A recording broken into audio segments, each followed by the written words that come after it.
Children who were disowned by their parents, what made you finally answer when they reached out years later? I was 16 when my parents kicked me out of the house. It was Christmas Eve, and I'd just told them I was pregnant. My dad's face turned this awful shade of red, and my mom, she just stared at the floor like she couldn't even look at me anymore. My dad pointed to the door and said either I fixed the problem, or I wasn't their daughter anymore. I couldn't do what he wanted. I just couldn't. So I packed a bag while they sat in silence in the living room. Not a single word as I walked out the door. For 2 years, I lived with my best friend's family. They took me in, helped me finish high school, even watched my baby girl while I worked nights at a diner. My daughter Lily was the most beautiful thing I'd ever seen, and I never once regretted my choice. I tried calling home once when Lily was 6 months old. My mom answered. I could hear her breathing. But when I said hello, she just hung up. After that, I stopped trying. When Lily turned 5, I had saved enough to rent us a tiny apartment. By the time she was 8, I had my associate's degree and a decent job at an insurance company. We were doing okay, just the two of us. Then last year, when Lily was 13, my phone rang with a number I still recognized even after all this time. My dad was calling. 15 years of silence, and suddenly, there he was,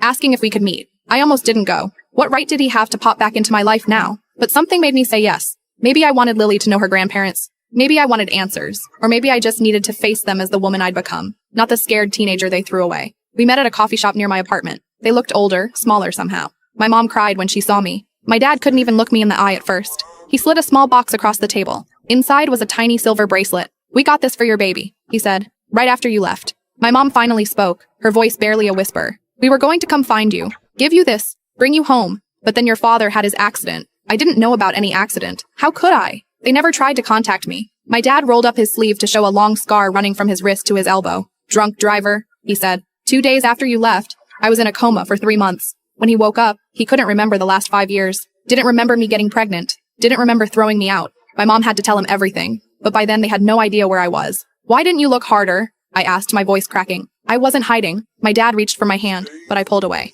That's when he told me the real reason they were reaching out after all these years. The thing that finally made him track down my number and call. I couldn't fit everything into this short video. Watch the full video below.